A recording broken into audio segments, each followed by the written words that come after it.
Welcome to the Buddhism podcast. Today we're exploring how ancient walking meditation can transform our modern urban experience, turning busy city streets into pathways of peace. When I first moved to the city from a quiet meditation retreat center, I felt completely lost. My beautiful morning sitting practice felt impossible amid car alarms and construction noise. Walking to the subway felt like navigating an obstacle course of crowds, traffic, and endless stimulation. I wondered if city life and mindfulness were fundamentally incompatible. Then a visiting Zen teacher shared something that changed everything. The Buddha, she said, didn't just sit under trees. He walked between villages, through marketplaces, across dusty roads filled with merchants, animals, and noise. His awakening had to work everywhere, not just in perfect silence. This insight sparked my journey into urban walking meditation. The need for this practice has never been greater. Research shows urban dwellers experience 40% more psychological stress than their rural counterparts. City residents check their phones while walking 73% of the time, creating what researchers call continuous partial attention, never fully present anywhere. We've become experts at getting somewhere but forgotten how to be somewhere. Yet cities offer unique opportunities for practice. Every street corner becomes a chance to pause. Every crowd becomes a lesson in flowing with life. Every sensory experience, from pigeon calls to pizza aromas, becomes an invitation to presence. The very challenges that seem to obstruct mindfulness can become our greatest teachers. Today I'll share 4 transformative elements of urban walking meditation that have turned my daily city navigation into a moving meditation practice. We'll explore basic techniques adapted for city streets, ways to transform urban irritations into mindfulness bells, and how to integrate this practice seamlessly into your daily routines. We'll even discover advanced practices that reveal the sacred hidden within our concrete jungles. The Buddha taught that enlightenment isn't confined to special places or perfect conditions. In the Satipatthana Sutta, he instructs, when walking, know that you are walking. Notice he doesn't specify where, because awareness is possible anywhere our feet touch the ground. So whether you're navigating Times Square or a quiet suburban street, rushing to work or strolling through a park, this practice can transform your relationship with urban life. Let's discover how every step through the city can become a step toward awakening. Walking meditation might be the world's most underrated spiritual practice. While sitting meditation gets all the glamour, those serene Buddha statues, those perfectly crossed legs, the Buddha actually spent considerable time practicing what he called kankama, or walking meditation. In fact, he incorporated walking practice into his daily routine so regularly that ancient texts describe specific walking paths worn smooth by his footsteps. Here's something fascinating. While the Buddha gained enlightenment sitting under the Bodhi tree, he delivered most of his teachings while walking. Think about that. The most profound spiritual insights in Buddhist history were often shared on the move. Amid dust and weather and the sounds of ancient Indian life, the Buddha understood something we're just rediscovering. Wisdom isn't confined to cushions. Traditional walking meditation often happens in pristine settings, monastery gardens, forest paths, quiet halls. Practitioners walk slowly, sometimes painfully slowly, focusing on the minute sensations of lifting, moving, and placing each foot. It's beautiful, it's profound, and is completely impractical when you're trying to catch the 8:15 subway. This is where urban walking meditation becomes revolutionary. Instead of requiring special conditions, it adapts to the conditions you've got. Instead of moving at a snail's pace, it works with your natural city rhythm. Instead of eliminating distractions, it includes them as part of the practice. We're not trying to recreate monastery conditions on Broadway.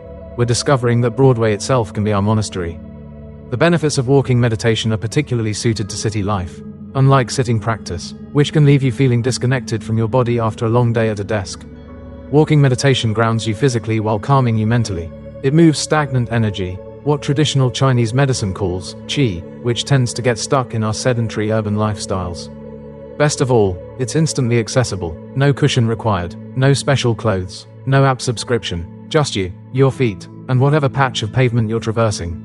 But here's the real magic of walking meditation. Especially in cities, it transforms our relationship with destinations. Urban life programs us to always be heading somewhere else, to work, to home, to the next appointment. We're perpetually on the way, rather than here. Walking meditation flips this script entirely. The practice isn't about getting somewhere, it's about being somewhere with every single step. The Vietnamese Zen master Thich Nhat Hanh puts it beautifully. The miracle is not to walk on water. The miracle is to walk on the green earth, dwelling deeply in the present moment and feeling truly alive. In cities, we might modify this slightly. The miracle is to walk on concrete sidewalks, dwelling deeply in the present moment despite honking horns and hot dog vendors. This shift in perspective is profound. When you practice walking meditation, you stop trying to get through your commute and start experiencing it. Each step becomes what Thich Nhat Hanh calls arriving in the present moment. Arriving in your body, arriving home to yourself. Even if you're literally walking to catch a train, internally you're already where you need to be. This is what makes urban walking meditation so perfect for busy city dwellers. You don't need extra time, you're already walking. You don't need perfect quiet, the city soundscape becomes part of your practice. You don't need to look spiritual or move differently, you can practice while appearing completely normal to everyone around you. It's stealth spirituality at its finest. The Buddha said, "With our thoughts we make the world." With urban walking meditation, we remake our experience of the city with each mindful step. What seemed like chaos becomes dance. What felt like obstacle becomes opportunity. What appeared as mere transportation transforms into transformation itself. Let's get practical. You're standing on a busy sidewalk. People streaming past. Maybe a food truck nearby filling the air with tempting aromas. How do you transform this into meditation? The beauty of urban walking practice is that it begins exactly where you are, with whatever's happening around you. The fundamental principle remains awareness, but urban awareness has its own flavor. You're aware of your body moving through space, yes, but also aware of the grandmother with her shopping cart approaching on your left. The cyclist whizzing past on your right, and that suspiciously large puddle dead ahead. This isn't distracted awareness, it's expanded awareness. You're like a city version of a martial artist, relaxed but ready. Peaceful but perfectly responsive. Let me share what I call the 4-part city walking practice. It's simple enough to remember but profound enough to transform your entire urban experience. First, establish presence before you even start moving. This might be the most crucial step. Before launching into the sidewalk stream, take a single conscious breath. Feel your feet on the ground. Notice your body's weight and balance. Set a gentle intention, not, "I will maintain perfect mindfulness for the next 10 blocks, but something more like, "I'll be present for this journey." Think of it as pressing the reset button on your awareness. Second, find your breath step rhythm. In traditional walking meditation, you might take 1 step per breath, moving with ceremonial slowness. In the city, you'd cause a pedestrian pile up. Instead, experiment with different ratios. Maybe it's 4 steps per inhale, 4 per exhale, maybe it's 3 and 3. The exact count doesn't matter. What matters is that you're linking breath and movement, creating a natural metronome for your practice. Here's a neat trick. Your breathing rate naturally adjusts to your walking speed. Walking uphill, your breath quickens. Strolling through a park, it slows. Instead of fighting this, use it. Let your breath be your speedometer for awareness. When you notice your breathing getting shallow or ragged, it's a signal to bring more mindfulness to your pace. Third, use urban anchors for awareness.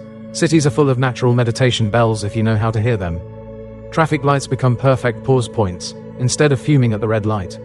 Use it as a mindfulness break. Crosswalks become threshold practices. Even those annoying construction zones can anchor you in the present, after all. Jackhammers are very here and now. Fourth, maintain awareness amid distractions through what I call soft focus. This isn't the concentrated, laser-like focus of sitting meditation.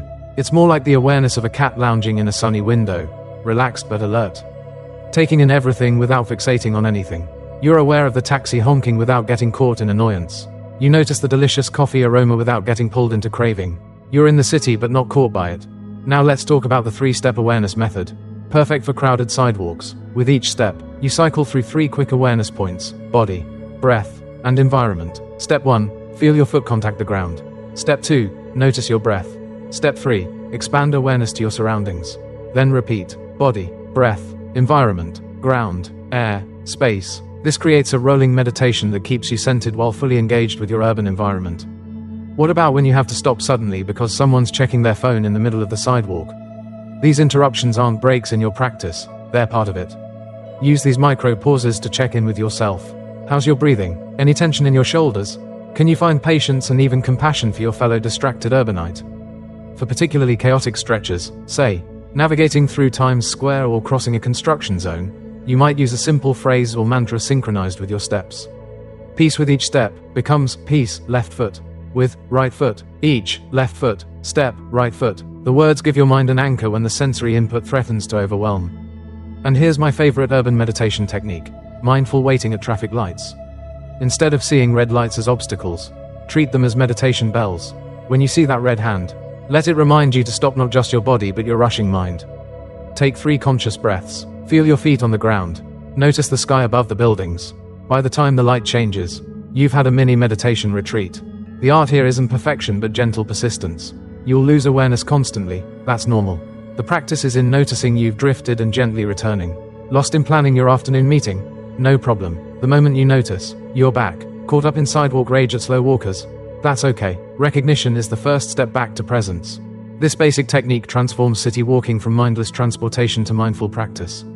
You're not trying to block out the city or transcend it. You're learning to dance with it.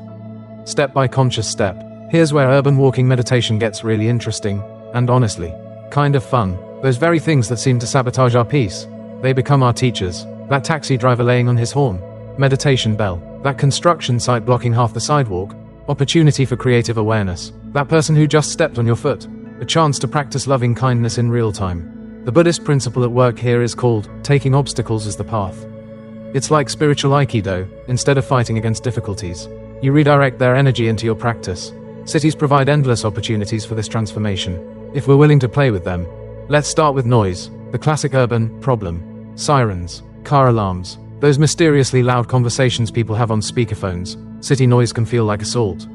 But here's a secret. Sound is just vibration in space. It only becomes noise when we add our judgment and resistance. Try this. Next time a siren wails past, instead of tensing up, soften your belly and let the sound waves move through you. Notice how the sound arises, peaks, and fades, just like everything else in life. Impermanence in action, courtesy of the fire department. I once learned this lesson dramatically when a car alarm went off during my morning walk. My first thought was, not again. But then I remembered a teaching from Ajahn Chah. It's not the noise that disturbs you, it's your mind that disturbs itself about the noise. So I decided to get curious. I noticed how the alarm had different tones, almost like a very annoying orchestra. I felt the vibrations in my chest. I observed my mind's desperate desire for it to stop. By the time it finally did stop, I'd had a profound lesson in non-resistance. Crowds present another beautiful challenge. There's nothing like a packed sidewalk during rush hour to test your equanimity. But crowds are perfect for practicing what I call urban flowing. Instead of seeing people as obstacles, imagine your water flowing around rocks in a stream. Soften your gaze, relax your shoulders, and let your body naturally navigate the human current. It becomes almost dance-like when you stop fighting it. This is also where loving kindness practice gets real. It's easy to feel benevolent toward humanity when you're alone on your meditation cushion. It's harder when someone's elbow is in your ribs on a crowded street. But that's exactly when the practice matters most. Try this, as you walk through crowds. Silently offer good wishes to the people you pass. May you be happy, may you be peaceful, may you be free from suffering. The cranky businessman, the stressed parent with screaming toddler, the tourist blocking the sidewalk with their giant map, they all become recipients of your secret kindness. And let's talk about what I call urban mudita, finding joy in city life. Mudita is the Buddhist practice of sympathetic joy, delighting in others' happiness. Cities offer countless opportunities for this. That couple laughing over coffee, let their joy spark joy in you. Kids playing in the spray of a fire hydrant, absorb their delight. Someone dancing to music only they can hear through their headphones, appreciate their uninhibited moment. The city becomes a festival of human experience when you tune into its joy frequency. Now, what about pollution, concrete, and the general lack of nature? This is where we get creative. Instead of lamenting the absence of trees, find beauty in unexpected places. The pattern of sunlight on a brick wall, the surprising patch of moss growing in a sidewalk crack, the way afternoon light turns glass buildings into geometric art. Urban environments have their own aesthetic. We just need eyes willing to see it. I call this practice finding Dharma in the details. That pigeon pecking at crumbs, it's teaching contentment with simple things. That weed pushing through concrete, it's demonstrating resilience and the persistence of life. Even graffiti can become a contemplation on impermanence and the human need for expression. Here's a powerful technique for dealing with sensory overload, the 5 senses check-in. When city stimulation feels overwhelming, quickly cycle through your senses.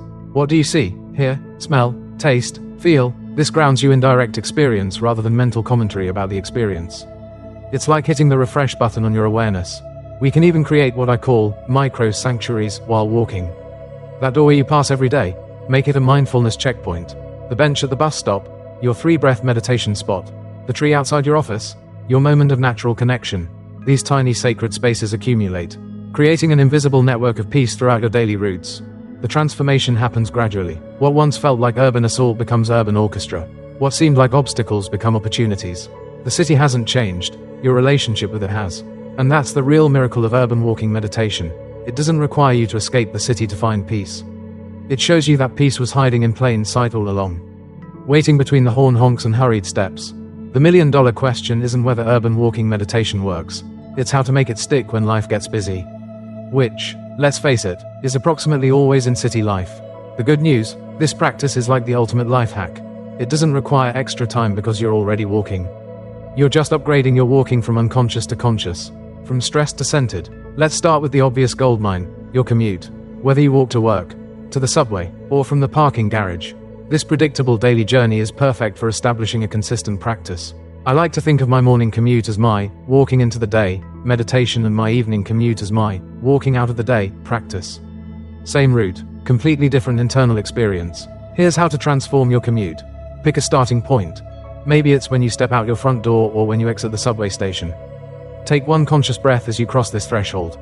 This signals to your mind, practice begins now. Then apply whatever technique feels right for that day. Maybe it's breath counting on Monday, body awareness on Tuesday, loving kindness on Wednesday. Variety keeps the practice fresh. The beauty of commute meditation is its built-in consistency. You have to get to work anyway, right? Might as well arrive centered rather than scattered. I've found that even 5 minutes of mindful walking before work can completely change the tone of my entire day. It's like giving your nervous system a gentle massage before diving into emails. But what about those inevitable days when you're running late? Here's a radical idea. Mindful rushing is still mindful. Feel the urgency in your body. Notice your quickened breath. Be aware of your faster pace. You're not failing at meditation, you're practicing advanced urban mindfulness. The goal isn't to never rush, it's to be conscious even while rushing. Walking between meetings offers another perfect practice opportunity. That trek from your desk to the conference room. Instead of mentally rehearsing what you're going to say, use it as a reset. Feel your feet on the office carpet. Notice the fluorescent lights. Arrive at the meeting present and grounded. Your colleagues might not know why you seem so centered, but they'll definitely notice the difference.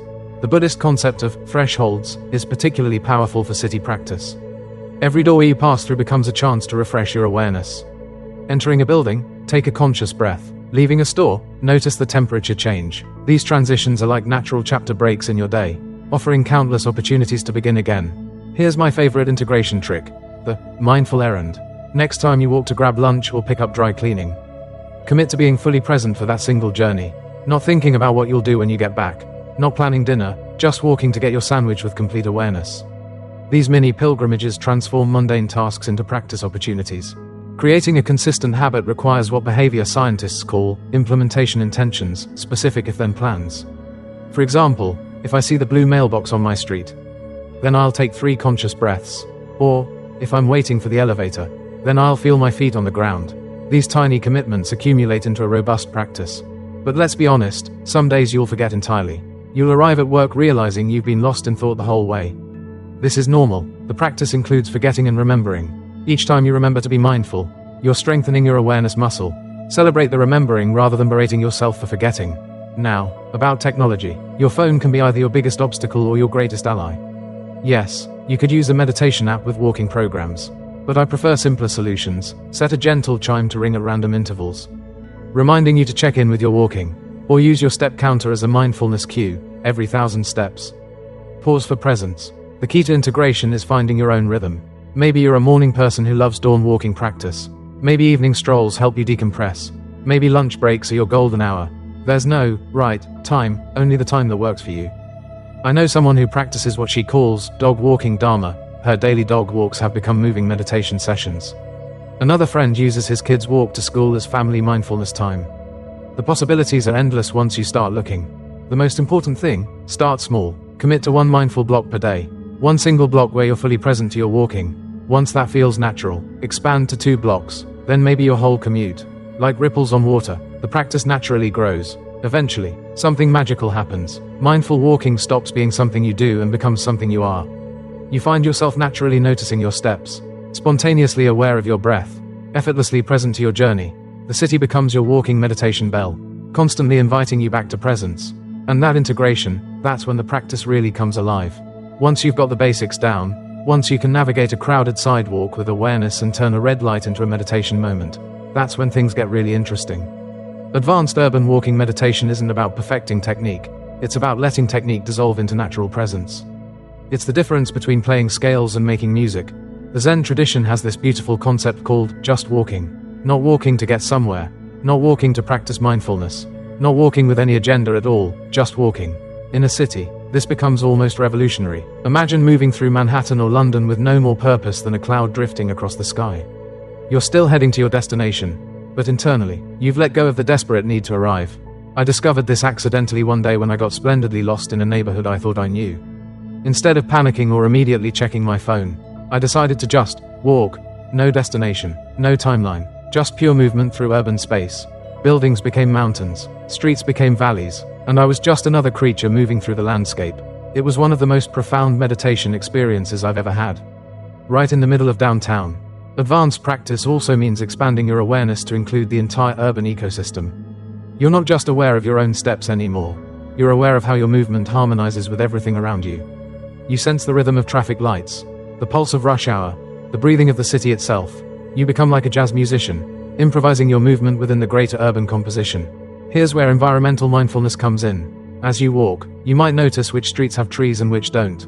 You feel the difference between areas with green space and concrete deserts. You become sensitive to air quality, noise levels, the presence or absence of birds. This isn't about judgment, it's about intimate knowledge. You're learning to read the city like a living text. Try this advanced practice. Walk the same route at different times of day and notice how it transforms. That bustling commercial street at noon becomes almost meditative at dawn. The scary alley at night reveals itself as a charming shortcut in morning light. You're not just observing these changes, you're feeling how they change you. How your body and mind respond differently to the same space at different times. Night walking meditation deserves special mention. Cities transform after dark, sounds carry differently. Spaces feel altered, and there's often a surprising quietness even in busy areas. Late night walking practice has a quality of mystery, almost a pilgrimage. Street lights become stars, and you might find yourself the only conscious being on a usually crowded street. It's urban meditation at its most magical. Advanced practitioners might also explore what I call architectural meditation. Different buildings and spaces evoke different states of mind. Notice how you feel walking past a cathedral versus a shopping mall, a park versus a parking garage. Some spaces naturally uplift your energy, others drain it. Becoming aware of these subtle influences helps you navigate the city more consciously. There's also the possibility of group urban walking meditation. Imagine 5 or 10 people moving mindfully through city streets together, not in obvious formation, but as a loose constellation of awareness. I've led these walks, and they create a fascinating field effect. Passers-by often slow down, affected by the group's calm presence without knowing why. It's like we're seeding peace into the urban environment. The Vietnamese teacher Thich Nhat Hanh taught that with each mindful step, we print peace on the earth. In advanced urban practice, you might sense this happening. Your peaceful presence ripples outward. The stressed person who passes you might unconsciously relax. The hurried businessman might briefly slow his pace. You're not trying to change anyone, you're just being so present that presence itself becomes contagious. Here's the ultimate advanced practice, recognizing the sacred in the urban landscape. That crack in the sidewalk, it's teaching impermanence. The graffiti on the wall, it's showing the human need for expression. The homeless person on the corner, they're offering a lesson in compassion and interconnection. Everything becomes Dharma, everything becomes teaching, everything becomes sacred. At this level, you might find yourself spontaneously bowing, internally if not externally, to particularly profound urban moments. A flock of pigeons taking flight, sunlight suddenly breaking between buildings, the first drops of rain on hot pavement. These become your urban sutras, your concrete scriptures, the most advanced practice of all. Forgetting you're doing any practice. You're just walking through the city, completely natural, utterly present, no special technique, no spiritual agenda, just a human being moving through space with awareness. This is when walking meditation stops being something you do and becomes something you are. And perhaps that's the greatest gift of urban walking meditation. It shows us that awakening isn't reserved for special places or perfect conditions. It's available right here, right now, on whatever patch of pavement your feet happen to touch. The city itself becomes your teacher, your temple, your path to freedom. As we come to the end of our urban walking journey together, I want to share something that still amazes me. When I started this practice, I thought I was learning a technique to cope with city stress. What I discovered instead was a way to fall in love with urban life all over again. The city I once experienced as obstacle course became a vast meditation hall. Every street corner an altar, every step a prayer. Let me paint you a picture of transformation. Remember that stressed city dweller I described at the beginning, rushing through crowds, frustrated by delays, disconnected from both surroundings and self. Through walking meditation, that person discovers something revolutionary. Peace isn't found by escaping the city but by truly inhabiting it. Presence isn't achieved despite urban chaos but through it. The very conditions that seem to prevent mindfulness become the perfect conditions for developing it. This is the beautiful paradox of urban walking meditation. We find stillness through movement, silence within noise, spaciousness amid crowds. It's like discovering you've been carrying a flashlight while complaining about the darkness. The light was always there, you just needed to remember to turn it on. If you're feeling inspired but overwhelmed, here's my invitation. Start with just one mindful block. Tomorrow, when you step out your door, choose one single block to walk with full presence. Feel your feet on the sidewalk. Notice your breath. Acknowledge the life around you. That's it, one block. You can return to autopilot after that if you want. But I'm betting you won't want to. Because even one block of mindful walking can shift your entire day. The practice grows naturally from there. One block becomes two. Two becomes your whole commute. Soon you're finding moments of presence in the most unexpected places. Waiting for the subway. Crossing busy intersections. Navigating through crowds. What seemed impossible becomes inevitable. The city transforms from source of stress to teacher of presence. This transformation ripples outward in ways you might not expect. When you walk with awareness, you relate differently to your environment. You might find yourself making more sustainable choices, feeling more connected to your community, experiencing greater compassion for fellow urbanites. Your personal practice becomes a gift to the city itself. I think often of the Buddha's words, with our thoughts we make the world. With urban walking meditation, we literally remake our world step by step. Each mindful footfall plants a seed of peace in the concrete. Each conscious breath creates a bubble of calm in the urban storm. You become a walking meditation bell, silently reminding others of the possibility of presence. In our next episode, we'll explore breathing techniques to calm workplace anxiety, another practice that transforms daily challenges into opportunities for awakening. Because that's what this journey is all about, discovering that every aspect of modern life, no matter how seemingly unspiritual, can become a doorway to deeper awareness. As we close, I want to leave you with a final thought that has guided my own practice. The city isn't something separate from nature, it is nature, human nature, manifested in concrete and steel. The sounds of traffic are as much a part of the universe's symphony as bird songs. The movement of crowds is as natural as the flowing of rivers. When we walk mindfully through urban spaces, we're not separate from the web of life, we're conscious participants in it. So tomorrow morning, when you step onto your city's sidewalks, remember, you're not just commuting, you're continuing an ancient practice in a modern setting. You're not just getting somewhere, you're being somewhere with every step. You're not just another stressed urbanite, you're a walking meditation in motion. A peaceful presence in the urban flow.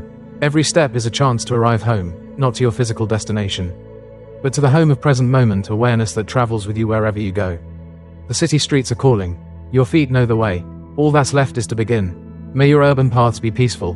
May your steps bring presence. And may you discover, as I have, that the city itself is holy ground when walked with an awakened heart.